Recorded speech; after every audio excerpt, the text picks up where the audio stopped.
Seja muito bem-vindo a Leilão Podcast, um podcast que vai falar do mercado de leilões. É isso mesmo, pessoal. Agora teremos um podcast voltado exclusivamente ao mercado de leilões. Deixa eu me apresentar aqui, Adriano Piovesan, sou advogado leiloeiro. Estou aqui com meu colega, Dr. Daniel Melo, também advogado leiloeiro. Obrigado aí a todos por estarem assistindo esse podcast. Apesar de ser conhecidos como Daniel do Grupo Lance, Adriano do Grupo Lance, o podcast é para falar de leilão, né? Vamos falar aí, trazer novidades do mercado, trazer galera para falar sobre esse conteúdo, advogado, arrematante, até colegas também do segmento, leiloeiros, para atualizar o mundo aí desse mercado que é tão promissor, né? E finalmente conseguimos tirar do papel, né, Daniel? Finalmente, depois de alguns anos aí, né? Anos não, mas meses, né? Meses a gente tinha esse projeto de fazer um podcast de leilão, de colocar as nossas palavras para fora, trazer convidados, enfim, trazer não só convidados advogados, arrematantes, mas sim colegas de profissão, outros leiloeiros, né? Então conseguimos. E vamos trazer para vocês aqui, pessoal, hoje, qual que é a ideia do projeto de hoje, né? Hoje a gente vai nos apresentar, contar um pouco da nossa história, da nossa trajetória, como a gente chegou até aqui, como surgiu em tese o Grupo Lance, eu colocando na parte de CEO fundador, Daniel na parte de advogado leiloeiro. Conta para nós, Daniel. Isso aí, apresentando um pouquinho, né? Eu conheço o Adriano há alguns anos aí, pelo menos 8, 9 anos, já trabalhamos juntos todo esse período. Conheço o Adriano, que é o pai da Alice, o pai da Júlia, o pai da Fiorella, o marido da Esté e o pai também da Bali, né? É Bali ou é Java lá? Não, a Java já se foi. A Java é só dela. A Bali. A Bali é o nosso xodó. Você tem duas cachorrinhas também, Tenho né? duas também, como é que chama duas elas? Pequenininhas. A Kiara e a Zaya. A Kiara e Zaya. É, só Kiara. Não, só e um, Kiara e um beijo especial para nossas esposas, hein? Um beijo Isso para aí. Jéssica e um beijo para Stephanie. São as que mais confiam no nosso trabalho aqui, né? Elas que apostaram também pra gente estar aqui hoje. Mas vamos falar do que interessa, né? Vamos falar de leilão aí, que é o que o pessoal quer saber. Como que você começou nesse mercado aí? Como que foi o start, o gatilho para começar a falar de leilão, começar a atuar com leilão? Conta pra gente. Ó, pessoal, eu tô no mercado de leilões há exatos 16 anos, né? Comecei um pouco antes da fundação do Grupo Lance. O Grupo Lance ele nasceu dia 4 de setembro de 2009. Mas eu acredito que eu comecei a atuar no mercado de leilões ali no meados de 2008. E eu estava na faculdade ainda. Eu sou formado em 2010 pela Católica de Santos.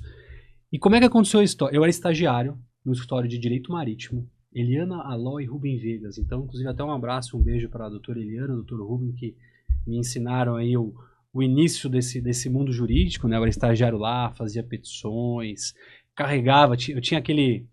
Carrinho da vergonha. Eu tinha um carrinho da vergonha, que os processos não eram digitais, né? Você que é estudante de direito aí, que é recém-formado no âmbito jurídico, hoje é tudo digital, uma beleza, todo mundo fica em casa. Não, antes o estagiário sofria, viu? Ia para fórum, aí ia para cartório e carregando lá centenas de processos. Cada processo, né? Chega na parte final ali com 500 páginas. Então, você vê, era isso aqui de processo todo dia carregando. Enfim... Aí nessas idas e vinda no fórum, eu fiquei nesse escritório, eu acredito que, salvo engano, eu fiquei lá 1 ano, salva nessas indas e vindas de ir ao fórum e tal, eu olhava ali na parede, tinha um negócio, uns papéis assim, do lado do cartório, né? Um cartório, para quem não sabe, é onde ficam os auxiliares do juiz, os escreventes. Aí do lado do cartório tem um balcão, tal, o pessoal trabalhando, aí tinha uns papéis grudados. Aí tinha lá, editais de asta. Que negócio é esse? O que é asta? O que é editais de asta? Aí tava lá, edital de asta pública, não sei o que, venda de apartamento, venda de carro. Eu falei, nossa, que negócio é esse aí? Preciso entender. Aí eu comecei a fuçar. Não tinha nem celular aquela pra tirar foto, tá? Não existia ali a minha câmera pra bater, não tinha. Então, aí eu comecei a olhar, anotava num caderno, mas era muito puro ainda a informação. Eu anotando, não entendia nada. Peguei uma câmera emprestada do meu irmão, lembro, uma Cybershot, aquelas quadradinhas. Aí eu fiquei com ele, inclusive um abraço para ele, hoje médico, né, cirurgião. Peguei a câmera, tirei fotos, né, daqueles editais e levei para casa. Aí eu abri no computador, fiz aquela coisa toda e comecei a ver os processos. E eu entrei nos processos para entender o que estava acontecendo. Aí eu via que tinha uma parte, por exemplo, a parte 1 e a parte 2... penhorando um imóvel, aquele imóvel sendo avaliado, contando as regras do que estava acontecendo, contando as possibilidades. ia ser vendido. Aí normalmente vendia por avaliação 100, vendia por metade. Em casos até menos, 40%. Eu falei, opa, esse negócio é bom. O que aconteceu? Eu montei uma planilha. Eu mesmo, uma planilha minha. Para eu acompanhar as datas daqueles leilões. Isso no Fórum de Santos. No Fórum no Fórum Principal Civil de Santos. E comecei a ir naqueles dias do leilão. Eu até abri essa informação para os donos do escritório. Posso ir no fórum essa data? Eu queria ver como opera tal, esse processo de leilão. Aí tudo bem, vai lá. E vai lá, às 14 horas estava marcado. Aí como é que acontecia? Aí descia o oficial de justiça, que é um auxiliar do juízo, que cumpre as decisões, né? Ele descia do andar que ele estava, ia lá no pátio do fórum, lá no fundo, onde ninguém ia. E ele pegava o processo e lia. Edital, processo tal, vale tal, ônus tal, regra tal, valor tal, apartamento tal, lá. Alguém dá lance? E nada acontecia. Não tinha ninguém? E não tinha ninguém. Não tinha ninguém. Isso em 2008. Eu falei, caramba, meu. Quer dizer que se eu tivesse alguém, eu ia comprar um apartamento por metade do preço. Isso no Fórum de Santos, tá? Eu não tô falando de fórum de Peruíbe, Itanhaém, de cidades do interior. Santos, que é uma potência no estado de São Paulo. Potência nacional, talvez mundial. Então imagina como era o mercado no Brasil disso na época. Era muito, assim, desconhecido. Porque era o leilão presencial. Aí eu caí de cabeça. Mas você já conhecia o mercado imobiliário, assim, pra saber, Nada, vale não, 100 mil esse daqui? Não tinha vale nem 200. ideia. Não sabia o que era 100 mil reais. Não tinha ideia o que era 100 mil reais. Não tinha ideia o que era 100 mil reais, 200 mil reais. Mas eu sabia que tinha um valor muito alto de uma coisa vendida pela metade do preço. Então abriu meus olhos. E eu comecei a estudar, me capacitar, conversei com professores, conversei até com colegas assim que já estavam mais avançados na parte de direito imobiliário. Eu estava no 3º, 4º ano da faculdade. E comecei a entender. Não tinha muitas pessoas no mercado de leilões. Ao contrário, praticamente não existia aquela advocacia especializada. Até hoje, né? Até hoje, no direito, na universidade, não existe o tema leilão. Eles passam muito rápido sobre isso. Então precisa ser mais... a forma de educar o advogado ou o investidor precisa melhorar. Mas voltando, e eu comecei a ver que era um bom negócio. E eu comecei a montar planilhas. Planilhas mesmo, Excelzão, número do processo, o endereço do imóvel. E eu trabalhava meio período só, era estágio de 4 horas. Então eu tinha período, eu estudava à noite. Então eu tinha um período na parte da manhã livre, que eu podia fazer outras coisas. Montei essa planilha, aí eu montei um nome assim, Litoral Leilões. Esse foi o nome, litoralleilões@hotmail.com.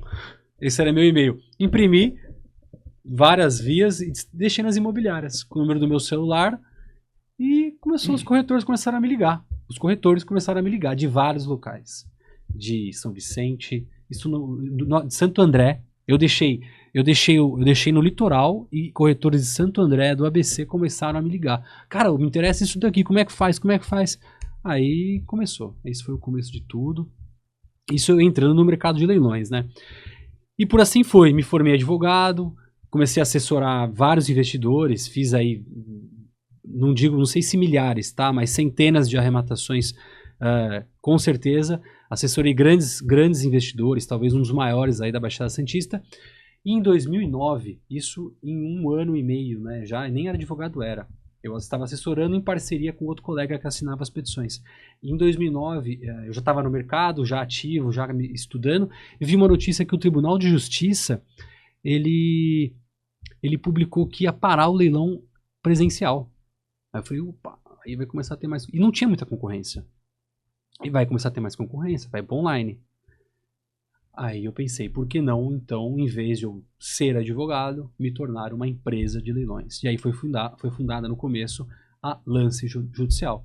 Aí como é que eu lembro a data, né? Porque recentemente eu estava vendo a data que eu registrei o portal na internet. E a Lance Judicial, que é anterior ao grupo Lance, ele foi registrado dia 4 de 9 de 2009. E Lembra o porquê do nome Lance Judicial ou não? Cara, é notório, Lance Justiça, Lance Judicial. E aí mudou para Grupo Lance? Então, mudou para Grupo Lance porque a gente é muito forte, né? Era muito forte no leilão judicial. E o nome lance judicial trazia a palavra justiça judicial. E para fazer leilões extrajudiciais, ainda mais de grandes instituições, né, os bancos, Santander, Itaú, Bradesco e tal, eles não querem a palavra judicial. Então agora a gente se modernizou desde 2021 e a gente se tornou o Grupo Lance, que tem todo o abocanhado da parte do judicial e tem agora também esse portfólio na parte do leilão extrajudicial. Mas contando a minha história aqui, eu tentei ser o mais breve possível. É um sinal o quê? Que dá para comprar sem ter dinheiro. Dá para você se capacitar sem você conhecer o mercado sem ter dinheiro. Basta, Tem né? que conhecer quem tem o dinheiro, né? Tem que conhecer quem tem o dinheiro. Tem na cidade aí bastante investidores, gente que quer comprar por metade do preço. Muito bom. E você, Daniel, conta como é que você chegou nesse mercado? Como, enfim, conta a sua conexão, como você chegou até aqui? Cara, diferente de ir atrás de quem tem dinheiro, eu queria o dinheiro, precisava trabalhar. E eu lembro, até hoje, te conheci inclusive nesse período, foi quando eu descobri o Grupo Lance, descobri a empresa de leilão, como que era leilão, enfim. Eu trabalhava numa empresa de material de limpeza, estoque material de limpeza aqui do Guarujá, inclusive. E tava lá trabalhando, você chegou para comprar algumas coisas lá e eu perguntei, pô, eu cheguei na loja? Você chegou na loja lá para comprar algumas coisas. Tava de social não? Tava de social e eu tava cursando direito na época, eu falei, poxa, mas o que você faz? A gente conversou, tal, eu falei, o que você faz, tal, não sei o quê. Você falou, não, sou advogado. Eu falei, pô, eu faço direito, cara, eu preciso estagiar, nunca tinha trabalhado no ramo, nunca tinha trabalhado em escritório de advocacia, nada do tipo. Aí você falou, pô, manda um e-mail aqui pra esse cara aqui, era o Arthur na época, ele que era o gerente lá da Lance. Cara, o Arthur que tinha a feira que tinha o pai da feira de pastel, né? Isso. Um abraço aí pro Arthur, pô, se estiver nos assistindo. Mandei lá o currículo pra ele e fiz a primeira entrevista. Foi de social, tal, legal. Fiz a primeira entrevista e reprovei. Não passei na entrevista. Você não passou na primeira entrevista? Não passei na entrevista. E aí, beleza, seguiu alguns anos. Trabalhei em diversos outros... Eu participei dessa entrevista, não? Não. Você tava no escritório, até assim no fundo, tal, meio que escondido. Você nunca gostou de fazer entrevista. Quem que fez a entrevista? Foi o Arthur, foi o próprio Sozinho Arthur. Ou teve mais algum outro? Só lembro dele. Não lembro de outra pessoa, acredito que foi só ele. Mas você tava no escritório, tava no fundo, você nunca gostou de fazer entrevista. Nunca gostou de passar por esse processo seletivo. Mas fui reprovado, voltei para casa, tal, não sei o quê, e continuei trabalhando. Foi uma época que eu precisava estagiar, já estava quase no final da faculdade, e eu vi que surgiu uma nova vaga lá. Na Lance, e foi quando eu mandei o currículo de novo. Eu falei, vou mandar o currículo lá. Vai que dá, né? Vai que dá certo. E aí mandei o currículo, passei, comecei a ver sobre leilão, comecei a entender um pouquinho desse mercado, a ler o CPC. Você estava em qual ano da faculdade quando aconteceu isso? Se eu não me engano, estava no 2º para 3º ano, por aí. Bem recente. E comecei a entender sobre leilão, ver o mercado, ver os imóveis, atender cliente, nunca sabia de nada disso. E aí me apaixonei por esse ramo, fui cada vez mais evoluindo lá, até onde estamos hoje, né? Falando sobre leilão em um podcast, tentando divulgar esse conhecimento que aprendemos lá atrás para o novo público. Para quem não sabe, o Daniel, ele dá palestras hoje na OAB do tema leilão descomplicado. Então ele capacita, ensina advogados, né, a atuar na área de leilões. Então que legal aí a sua história nesse sentido. Inclusive a palestra ela é gratuita e está aberta aí para outras OABs do estado, se alguém tiver interesse. Então você que é presidente da OAB aí do estado de São Paulo, pode entrar direto em contato com o Daniel, convida ele que ele vai pessoalmente, eu posso participar também, a gente vai na OAB e fala sobre o tema e tenta ensinar aí os colegas para atuarem de forma bem majestosa no mercado de leilões. Legal. Muito bom, Daniel. Vamos falar então Vamos ao que interessa, porque a gente só falou de nós mesmos, né? Agora chega, todo mundo... até agora não teve audiência, então, né? Agora sim, a ideia era conheceu, tá? Chegou até aqui, estamos aqui, beleza, né? Agora bora falar do que o povo quer assistir. Daniel, eu vou fazer uma pergunta assim, vou chegar... É bom leilão? Dá pra ganhar dinheiro? Quanto sobra assim? Se eu botar 100, quanto volta? Eu costumo falar que já vi muita gente ganhando dinheiro com leilão e nunca vi ninguém perdendo dinheiro com leilão. No leilão judicial, principalmente. Então, dá para ganhar dinheiro. Já vi muita gente que ganhou dinheiro com leilão. Conheço, inclusive, pessoas que só atuam com isso, só compram imóveis de leilão. Então, compra, revende, ali tem sua margem de lucro. Então, é um ramo muito bom, é um ramo que sou apaixonado por isso e, cara, dá para transformar 100 em 200, em 300, em 400 mil, sim, você só precisa entender do mercado. E aí, volto a pergunta para você. O que alguém que está começando hoje precisa entender do mercado? Quero participar de um leilão hoje. Tenho lá o capital para investir, independente de quanto seja. O que eu preciso saber para começar?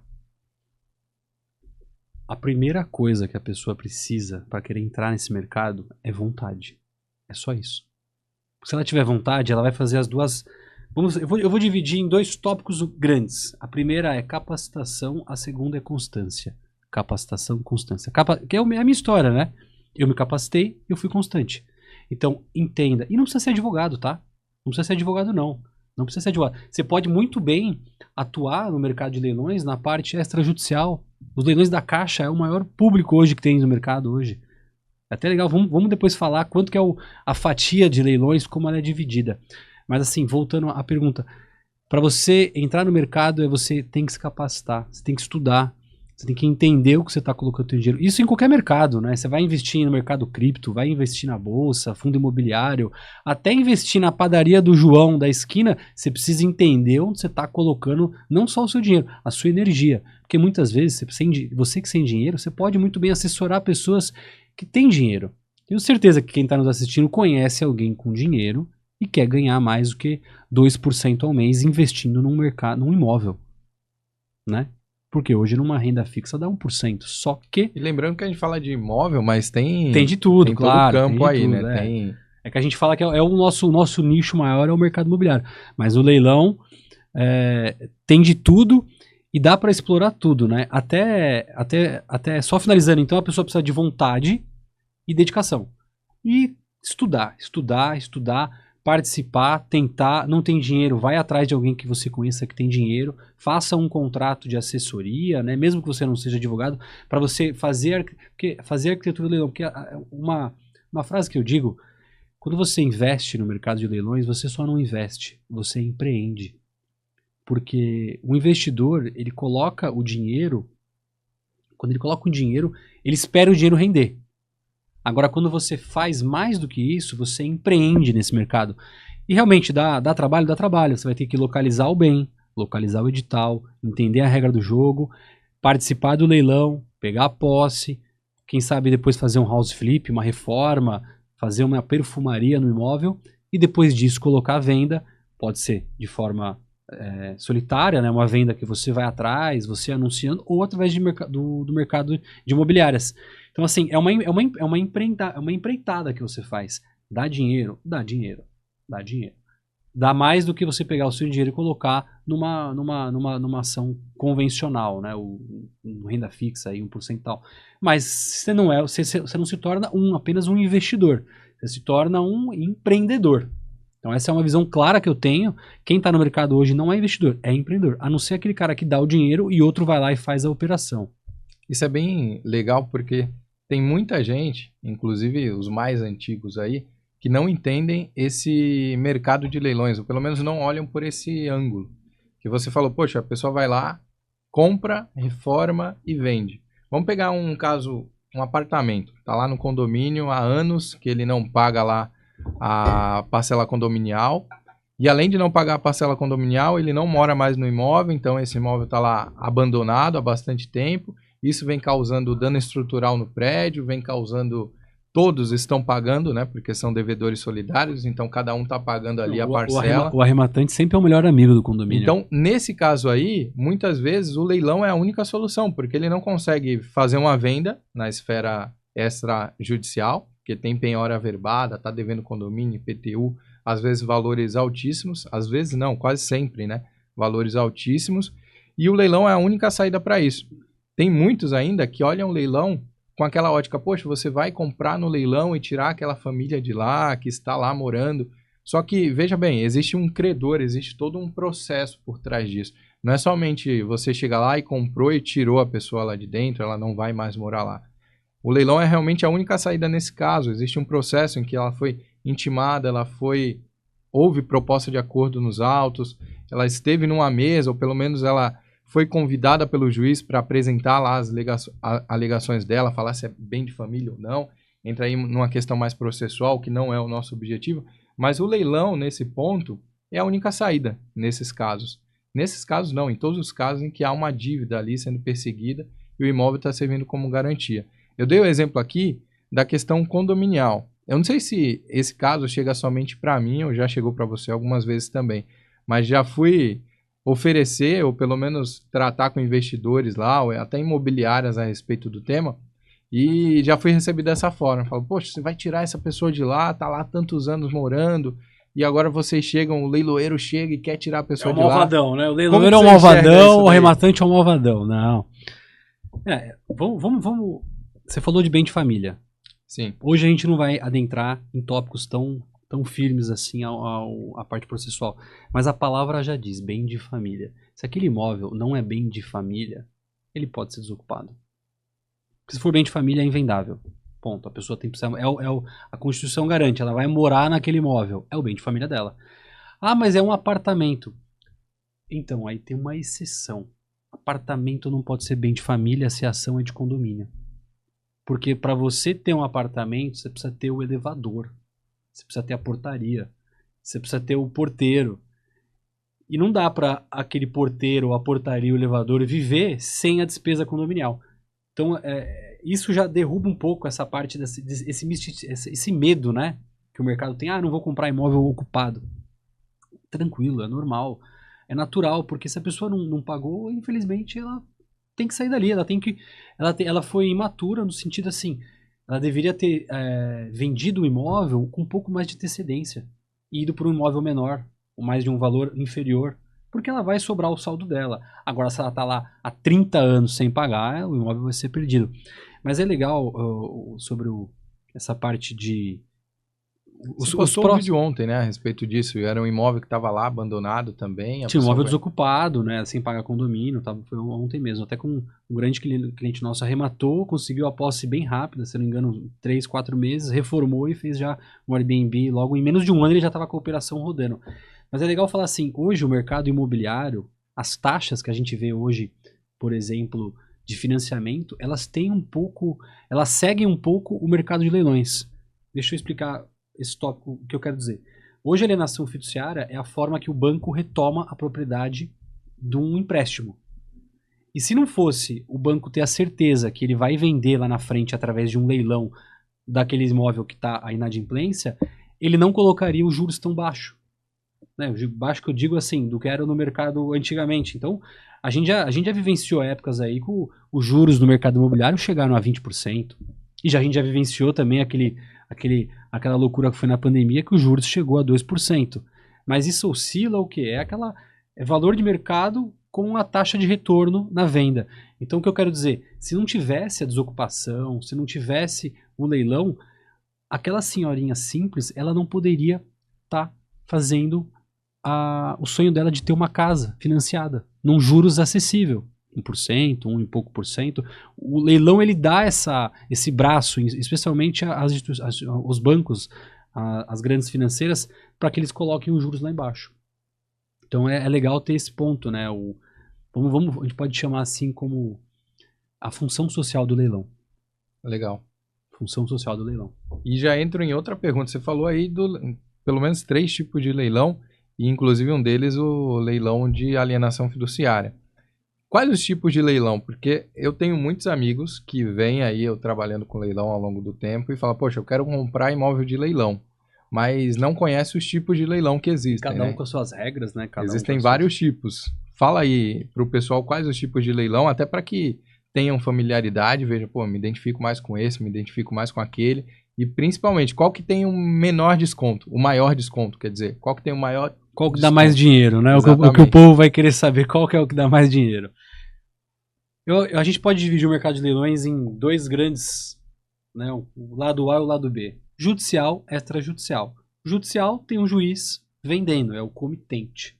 Comitente jurisdicional, judicial, juiz comitente. E o extrajudicial pode ter bancos, pode ter pessoas físicas, pode ter eu querendo vender meu imóvel de leilão. o podcast querendo vender o imóvel, a gente está falando de imóvel, mas ele pode querer vender essa mesa no leilão, então é um leilão extrajudicial. Pessoas físicas e pessoas jurídicas e instituições financeiras. Isso é a grande separação, né? Agora, em relação a preço, eu acredito e afirmo isso com muita rigidez, que o mercado de leilões judiciais, ele tende a ser um melhor investimento. Tá? Ele tem, porque existe um processo, pode ser que ele dê um pouco mais de trabalho ao tempo, né, a rentabilidade, mas ele tende a ser mais barato, porque é um processo. Tá? Então, no judicial, tem leilões que ocorrem a 40% do valor do imóvel. E pior, tem leilões que ocorrem a R$1. Eu já presenciei, a Lance já fez um leilão de áreas de 40 milhões que começou em R$1. A Lance já vendeu uma área no interior de 15 milhões por menos de R$600 mil, que é os leilões de falência. Que existe a primeira praça, o primeiro leilão, o segundo leilão, o terceiro leilão. E o terceiro leilão é qualquer preço. Que é a massa falida, precisa vender. Lógico que existe toda uma parte processual, que, né, o administrador judicial controla, o juiz controla, o MP controla, mas o leilão de falência tende a ser o melhor negócio de todos os tempos no mercado de leilões. Voltando só, dividindo o mercado de leilões, o que é o quê? Numa pizza, vamos imaginar uma pizza, a gente tem que 50% do mercado é caixa econômica. É leilão extrajudicial. Isso é os últimos dados de 2024. 25%, arredondando, tá? É um pouco, não é esses números exatos, mas 25% é judicial e 25% extrajudicial, que seriam outros bancos, né? Itaú, Santander, Safra, bancos menores, enfim. Então, a gente pode fatiar o leilão, o mercado em 3, né? Caixa domina metade. A Caixa tem bons negócios. A Caixa tem... Mas não começa com R$1 esse daí. Não começa com R$1. Os bancos não vão permitir a R$1. Agora o judiciário permite. Porque existe uma obrigação a ser cumprida, existe uma formatação ali imposta, que é o leilão de falência. Primeira, segunda e terceira praça. Eu até tinha isso em mente, né, com relação aos leilões, principalmente na esfera judicial, até acrescentaria mais um. Porque tem um leilão judicial, civil, trabalhista, federal e ainda tem os leilões de falência que eu não coloquei. Eu gravei um vídeo recentemente falando sobre isso e não coloquei os leilões de falência. O melhor leilão, inclusive. E até é interessante isso que a lei de falência traz, porque ela coloca por R$1. Eu já vi muita gente falando, poxa, começa por R$1, é golpe, não participa disso daí e tal, não sei o quê. Mas é bom o podcast, talvez, falar desse conteúdo, porque os leilões de falência entendem que começa a R$1 porque quem dá o preço é o mercado. Quem vai falar quanto aquele imóvel vale é o mercado. Vamos fazer o seguinte, vamos deixar aqui embaixo, nos comentários, o artigo e a legislação que permite o leilão a começar a R$1, que é na lei de falências, né? Que ela é uma lei específica. E ela nem traz esse R$1, ela fala que é a qualquer preço. Então, por isso, a gente coloca R$1 lá meio como um valor simbólico, né? Mas começaria em 0, por exemplo. Você tem um leilão no teu nome que vai acontecer É no teu nome ou no nome de outro colega? Que é lá... são alguns bens no teu diversos nome mesmo. E também tem um... Salvador? Feira de Santana. Feira de Santana. São imóveis, né? São vários imóveis. Que avaliados em 2 milhões, vai começar por R$1. E ele tá no teu nome mesmo na Bahia. Tá. Que legal. Então, fica aí de quem quiser participar num imóvel, quem estiver vendo esse tempo, a tempo, né? A gente vai ter um leilão aí de vários imóveis em Salvador, Bahia. Feira de Santana. Por R$1, o leiloeiro vai ser o Daniel. Muito legal. E falando sobre isso, que muita gente acaba comentando, poxa, não, isso daqui é golpe. Como que você avaliaria os riscos antes de participar de leilão? O que você costuma avaliar? O que você valida? Se tem um checklist ou não? É igual você participar de qualquer projeto, qualquer demanda, você precisa conhecer a regra do jogo. A regra do jogo. Então, assim, você vai jogar bola, você precisa conhecer as regras do futebol. As 4 linhas, você não pode derrubar o amiguinho, você precisa fazer o gol ali, o time aqui. Então, e a regra do leilão, 100% dos leilões, existe uma regra, chama edital. O edital é a regra do jogo. E você não pode entrar em campo sem ler a regra do jogo. Então, você tem que conhecer o que você está fazendo. O edital, normalmente, ele tem o judicial, no caso, ele traz... o Código de Processo Civil traz uma ordem que você precisa ter no edital. Então o leiloeiro não pode, eu vou inventar um edital. A empresa de leilão, o leiloeiro, não pode inventar um edital, ele tem que seguir um parâmetro, que é a ordem do juiz mais o Código de Processo Civil. E o leilão de alienação fiduciária também. Existe uma alienação, uma lei específica que traz as informações e as regras ali impostas. Ah, mas pô, esse leilão fala A, esse leilão fala B, esse aqui tem dívida. Sim, acontece. Por isso que assim, até o Tribunal de Justiça, que é o nosso órgão jurisdicional mais alto grau para tratar desse tema, ele determinou que o que faz uma responsabilidade no leilão é a regra do jogo. Se naquele edital dizer que o arrematante responde por débitos tributários ou débitos condominiais, ele responde. Apesar de que tem uma decisão recente que fala que não pode mais constar edital com responsabilidade de débitos tributários. Mas eu ficaria com o pé atrás se no edital estiver dizendo. Você não participaria desse leilão, então? Eu participaria, eu não posso participar porque eu sou leiloeiro, tá? Vamos deixar claro aqui, mas eu não indicaria alguém participar, a não ser que ela estivesse ciente do valor. O que acontece no trabalhista? O leilão trabalhista, TRT2, normalmente o juiz coloca o preço lá embaixo. Ontem mesmo eu avaliei um processo que o imóvel era um apartamento em Riviera, 2,5 milhões, a unidade estava sendo avaliada por 1 milhão, estava abaixo do preço, de 50%, 40%. Mas ele tinha que pagar condomínio. O juiz colocou no despacho, o arrematante responderá por débitos condominiais. Aí tinha lá mais 70, 80 mil. Então ele vai pagar o preço, não vai pagar débito tributário, mas vai pagar condomínio. Ah, mas penhoras, arresto, os outros ônus, né, que a gente pode falar nos próximos podcasts e tal, não paga. Não paga. Normalmente, 90% das vezes, mais porcentual, não paga. Então, é a regra do jogo. Vai estar escrito lá, o que paga e o que não paga. Mas falando da questão do leilão judicial, você entende que qualquer um poderia ler e entender sem um advogado, sem alguém ali para assessorar ou não? Ler e entender são coisas bem distintas, né? A pessoa ler pode ter certeza, agora entender vai ser... Porque a dúvida que mais chega, principalmente lá no escritório, o que é subrogado? O que é subrogado? E aí a gente que lá o artigo 130 fala, né? Exatamente, o 130 do CTN fala lá, ficará subrogado. Aí chega lá o pessoal ligando, poxa, mas e o IPTU? Eu fico responsável. O que é a palavra subrogado? O que é a palavra subrogado? Não, subrogado é que vai ficar no processo, né? Que aquele processo responde. Não vai sair daquele meio. O arrematante não vai pagar nada do que está ali. Uma dica para quem está começando e uma dica para quem não entende o juridiquês das palavras do leilão judicial. ChatGPT. Pergunta para ele. Pergunta para ele o que é uso capião, o que é subrogado. Ele vai responder de uma forma clara. Não isentando um advogado de ter, mas pelo menos você vai ter uma leitura e um entendimento mais claro do que você ler, interpretar e já apareceu muito cara de paraquedas lá comprando. E aí? Me entrega a chave? Não é bem assim. O judicial precisa, no acompanhamento jurídico posterior, o judicial precisa todo um passo a passo a ser seguido para depois ele ter o imóvel. Então não dá para chegar e arrematei e me entrega a chave, não é. Eu até colocaria isso também na avaliação de risco. Não só o edital e o tempo, né, que vai levar para você ter aquele bem, ter aquele imóvel, ter a posse do veículo.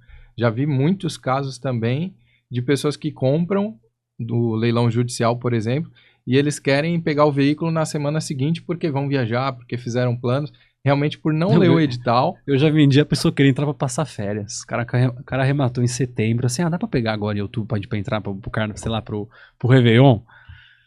Não seja um tempo tão curto assim, pode acontecer.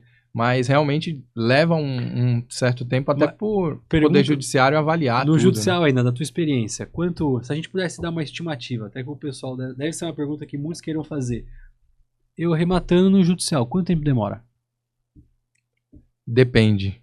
Como advogado eu responderia, depende de qual vara vai cair. Como leiloeiro, de 3 a 6 meses. É o tempo médio aí que leva para a arrematação se concretizar, você ter a expedição da carta. Mas no judicial é uma variável, né? Porque depende ali da demanda do processo que tem naquela vara, depende também se vai ter ou não recurso pendente. Então, a avaliação também de um advogado assessorando é fundamental que o cliente tenha um advogado, principalmente especializado na área, né? Inclusive, a gente vai ter o compromisso de trazer os grandes nomes aqui do mercado de advogados para que vocês conheçam e possam aí contratá-los para fazer essa assessoria. Mas, visto os riscos, avaliei, está tudo ok, qual estratégia de lance? virou lá, já está disponível para lance, você acha que já é a hora de começar a ofertar o lance ou não? Espero, minuto final, dei o lance lá no minuto final, encerrou, como que funciona isso no leilão? Eu acho que leilão é momento. Leilão é muito momento. Você tem que estar ali, você tem que estar organizado, você tem que estar dedicado àquele tempo, você tem que estar focado no que está fazendo. Você não pode simplesmente achar que deixar para os últimos minutos para você se logar. E normalmente não usem isso aqui para participar de leilão. Celular, Não zero. não usem. Usem um desktop, usem um computador. A gente já presenciou casos que a pessoa se embaralhou na hora do smartphone ali, tanto na nossa leiloeira, né, mas como em outras. A gente já viu histórias assim. E é momento. E perdeu, fechou o relógio, acabou. Ah, mas eu ia pagar muito mais. Fechou, o outro arrematou. Uma dica assim de ouro que eu vejo no judicial, uma dica de ouro. Você que vai arrematar e você tem um dinheiro para pagar à vista e você viu que naquele imóvel tem muitas visitas, ou é um imóvel assim, já está desocupado, é uma região ali boa, tá no preço, dá o lance à vista. Não deixa entrar lances parcelado. Não deixa subir o preço para depois você ter que dar um lance parcelado, ou você ter que ligar para o leiloeiro para descer o valor para ser à vista.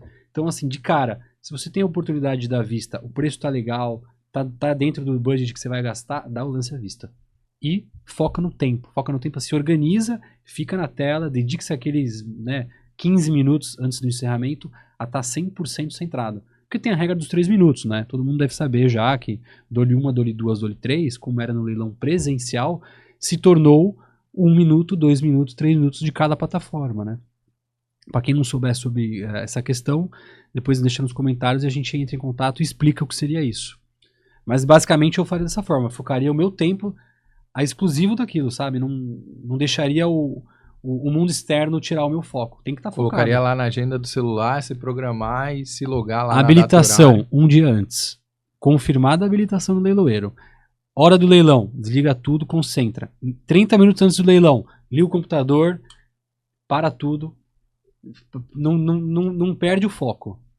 Eu já vi pessoas perderem o time do leilão porque atenderam a ligação e foram fazer outra coisa, achando que Pensou que ninguém ia participar. E o profissional, ele dá o lance nos últimos 3 minutos.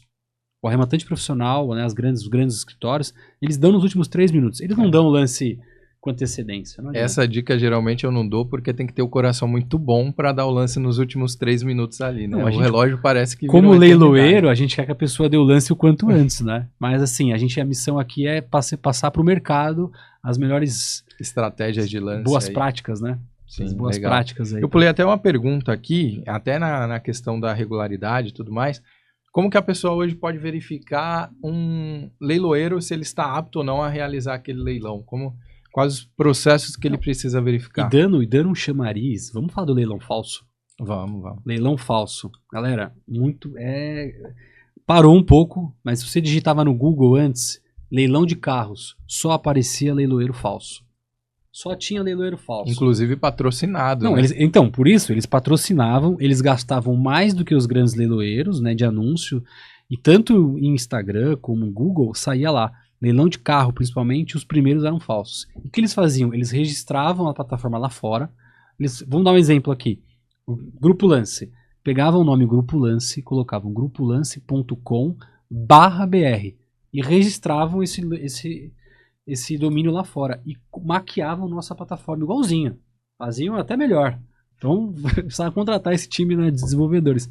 Mas faziam a maquiagem do site, iam no Google, anunciavam, vendiam o carro e a pessoa, na hora de pagar, pagava por um Zé Ninguém, um laranja e leilão falso. Então, assim, dica número 1. Leilão hoje é .com.br. Não tem .com.br. Vou até abrir um adendo, tá? Existe uma grande leiloeira, até de um abraço para ele, Renato, do Renato Moisés, que é da Superbid, superbid.net. Ela, ok, já tá no mercado muito antes até do Grupo Lance, tá? Acho que desde 2001. Mas tirando essa ressalva da Superbid, eu acho que todas as outras são .com.br. Até existe um projeto da FenaJu, né, que é a Federação Nacional dos Leiloeiros Judiciais e tal, que vai se tornar... todas as plataformas de leilão vão ter que ter leilão.br. O .com vai inexistir. Mas está acontecendo. A gente já tem o nosso nome, se tiver que ser, a gente vai mudar. Mas para inibir, não comprem nada que não seja .com.br. Então, for .com, tira. Tudo bem, é .com, você quer comprar, sei lá, que surgiu, um cara surgiu novo, quer fazer .com, legal. Entra na junta comercial local do estado que está o leiloeiro, que você está arrematando. Então, Daniel, vamos usar o Daniel como exemplo. Ou um abraço pro Igor, nosso leiloeiro do Rio. Igor Miranda Carvalho, que é lá na Juscerja, né? Aqui Jusesp, na Juscerja, que seria a junta comercial. Entra lá, verifica quais os dados dele, tem lá o tópico, confere se ele está apto a realizar leilão. Está apto a realizar leilão. Na hora de arrematar, arremata e paga pro leiloeiro. Não vai pagar para outro terceiro. Ou para gestora, né? Em alguns casos aí, alguma prática, apesar de existir discussões sobre isso, alguns casos pagam-se gestoras das aquelas plataformas. Tudo bem, beleza, não está ilegal para o arrematante, mas jamais pague no nome de uma pessoa física aleatória. Então, se eu estou arrematando o leiloeiro Daniel, eu vou pagar para o Daniel. Eu não vou pagar para o Mário, que o Mário pode ser um cara estelionatário que usou o fake, a plataforma tal. Então, essa dica de ouro, cuidado, ainda mais leilão de carro. Conhecidos meus próximos já caíram nesse golpe. Próximos. Imagine quem, né? Não, eu já tive colegas que iam pagar, estavam no banco e me ligaram. Aí falaram, poxa, mas dá uma olhada aí pra mim que eu tô aqui em vias de pagar e tal. E muita gente, não pode parecer algo simples, mas muita gente não sabe que tem que consultar em cada junta comercial. E cada junta comercial é um leiloeiro diferente, é uma matrícula diferente, e muitos não sabem disso. Mas fazendo talvez esse projeto da FenaJu, talvez esse projeto que está em andamento, que obrigue os leiloeiros a realizarem leilões com a plataforma leilão.br, pode ser que isso mude. Vai ser unificado, então leilão tem que ser leilão.br. Tomara que sim, aposto, torço que isso aconteça.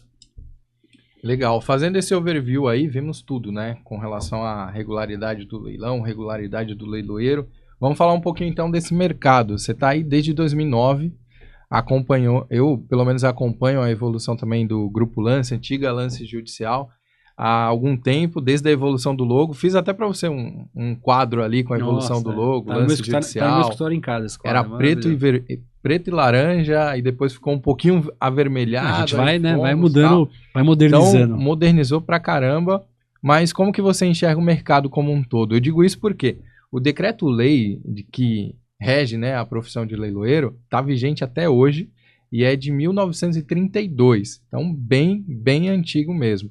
Como que você enxerga esse mercado aí por esse lado, tanto da legislação como da aprimoração dos leiloeiros e dos sites de leiloeiros, né? Porque o Grupo Lance ele tem essa visão realmente da modernidade, inteligência, ser um site acessível a todos, mas infelizmente nem todos são assim, seja porque a lei não exige isso, e seja também porque o leiloeiro ele não adapta o site aí para que haja essa modernização. Como que você enxerga isso até aqui e como que você vê que vai ser nos próximos anos, próximos 5 anos aí o mercado de leilões? Não, primeiramente eu acho um absurdo você atuar na sua profissão numa lei de quase 100 anos, né? Isso é um absurdo. É um absurdo você né, a gente ter que trabalhar com uma lei que tem 1932. 1932, né? É muita coisa, enfim. Essa lei precisa ser modernizada. Ela está correta ou não? Não importa, ela precisa ser modernizada. Lá não existia, nem telefone, não sei se existia naquela época, não sei. Mas enfim, então assim, as formas de trabalho dessa lei estão desatualizadas. Sorte que a gente trabalha muito com o Código de Processo Civil e com os provimentos dos tribunais e, no caso de leilão extrajudicial, com a lei de alienação fiduciária. Mas isso é o leilão. Os leiloeiros têm um problema com a lei. O leilão está protegido com as novas leis. Então, acho que essas duas grandes diferenças, né? Até um detalhe que a gente tem que, nossa profissão de leiloeiros, convido até todos os leiloeiros que façam mais engajamento a isso. Quantas devoluções o Daniel já teve depois de todo o trabalho realizado sem culpa do Daniel? Por conta de uma legislação desatualizada, né? O leiloeiro vai lá, faz todo o trabalho, investe o dinheiro, impulsiona o processo, impulsiona aquele imóvel para ser vendido, conecta a rematante com o processo, com o judiciário ou com a instituição financeira, faz a venda e no meio do processo tem um acordo. E o leilão é cancelado e o leiloeiro tem que devolver a comissão. Então isso é um problema que tem que ser resolvido com certeza e Já existe pautas, né, que estão no Senado e na Câmara para debater sobre o assunto e talvez mudar isso, para modernizar. Mas o que eu acho mais legal no meu histórico nesse mercado, o que eu vi, especialmente nos últimos 6 anos, 2018 para cá, a transição aconteceu de 2018 a 2021, é que o leilão ele está se tornando mais mainstream. O que é mainstream? Ele está se tornando uma aquisição de imobiliária de forma convencional. Vou dar um exemplo. 75% lá atrás dos leilões eram investidores. Hoje, 75% dos leilões, pelo menos nos nossos dados, são pessoas que estão usando o imóvel para rentabilizar, mas que estão usando, não estão comprando e vendendo. Isso são números incríveis, né? Então, porque antigamente, para você comprar um imóvel, você ia lá na construtora, você ia na imobiliária do bairro, você consultava os grandes portais online para comprar, e é isso. Hoje, trazer o leilão para mainstream, para você consultar isso, é muito legal, porque hoje existem plataformas que agregam os leiloeiros. O Grupo Lance não tem todo o mercado. Ele tem uma boa parte do mercado na Baixada, no interior 019, tem, mas ele não é o grande leiloeiro nacional. E não existe esse grande leiloeiro nacional. Existe os 50 grandes leiloeiros que já hoje têm as ferramentas, os buscadores. E esses buscadores estão fazendo um trabalho fantástico de trazer o usuário final conectando ele ao leilão. Isso é bom para o mercado como um todo, faz a função social do leilão, é bom para todo, até para o executado é bom, porque ele está tendo o bem Só dele. não é bom para o investidor, né? Quer comprar lá embaixo. Então Geralmente. depende, mas isso é o contrário, depende. Porque ainda o índice de leilões negativos é alto. Não é um número assim extravagante. Lógico, tem os imóveis que estão em pontos estratégicos, desocupados, às vezes não vende. Mas a gente mesmo não tem um imóvel aí em Osasco há 6 anos, que é uma baita oportunidade e não conseguimos vender. Então, é pesquisar, é tentar... Garimpar o mercado. É garimpar o mercado. É dedicação. Você vai fazer muito mais dinheiro do que você investisse em qualquer outro ativo no Brasil, na minha visão. Tirando, né, os ativos absurdos aí dos últimos anos, cripto, essas coisas. Pode ser que não, mas com segurança, com uma propriedade palpável garantindo, com o judiciário assinando, com o banco dando evicção. Então o leilão ele tem que se tornar mais ainda mainstream, ele tem que se tornar uma forma acessível a todos. E esse é o tema do nosso podcast, é trazer essa acessibilidade, desmistificar esse mercado para que você queira trocar de apartamento, não vá até uma imobiliária, vá até a imobiliária, vá até a construtora ver um novo, vá, mas também busque o leiloeiro da sua cidade, que atua aí na região, pesquise o que ele tem, liga para ele, pergunta como é que faz, como funciona a plataforma dele. Eu sinto que isso não existia. Quando eu comecei, eu ia no fórum, eu via o oficial de justiça ler um papel para ninguém. Hoje existem grandes plataformas de agregadores de leilão, a gente investe aí dezenas e milhares de reais todo mês no Google, imagine que os outros leiloeiros também, então a gente está impulsionando o mercado e está fazendo a função social. Aí os juros caem por conta disso, o devedor ele tem, né, o bem dele expropriado por um preço mais justo do que era lá atrás, quando não tinha nenhum concorrente dando lance. Então eu vejo que é bom para todos, inclusive para os arrematantes, né? Inclusive para os arrematantes. E você acha que os próximos 5 anos de leilões vão ser bons ou ruins? Vão ter mais leilões acontecendo no judicial, no extrajudicial? Como que você enxerga aí os leilões nos próximos 5 anos? Eu acho que o mercado ele teve já um pool muito grande ano passado e maior este ano. Eu não consigo prever os próximos 5 anos como vai ser, mas por conta da trava da pandemia, a pandemia ela travou o mercado de leilões, no sentido que os bancos pararam de cobrar naquela época. Os bancos pararam de cobrar. A taxa de financiamento caiu para 2%. Então muita gente fez financiamento. Então deu no mercado de alienações fiduciárias, deu uma estagnada naquele momento. E tudo isso ficou compactado. Agora, teve muitas pessoas que fizeram os financiamentos com a taxa Selic. Era 2, hoje está passando de 12, né? Ele vai subir, sei lá, pode chegar a 13. Então essas pessoas veio mais inadimplência nesse mercado. E somado também a que os bancos pararam de perdoar a dívida que era da pandemia. Então, do ano passado para cá, o aumento do mercado imobiliário de leilões, especificamente, foi de 44%. Inclusive tem até uma matéria do Jornal Nacional, né, que rodou todos as notícias do mercado. E a perspectiva para esse ano é maior ainda. Tem muito estoque de mercadoria de leilões parada da pandemia, por conta desses dois fatores. Juros estava barato lá embaixo, agora lá atrás agora está caro. E também os bancos eles estão retomando aquelas cobranças que deram como... Não é perdoadas, que eles deram como estagnadas por um breve momento. Eu também enxergo esse boom aí nos próximos anos com relação aos leilões e principalmente uma atualização do nosso mercado, né, dos leiloeiros, das empresas que têm esses leilões aí vigentes, porque realmente você vem um público totalmente leigo, às vezes gente que não entende muito, que tem um site lá que às vezes está desatualizado, não é tão intuitivo, e sim, aí vem a necessidade do leiloeiro para se aprimorar com isso, né? Porque você vê, 50% do mercado é leilão da Caixa. Esse leilão da Caixa aí é dividido entre vários leiloeiros do estado, do Brasil, enfim.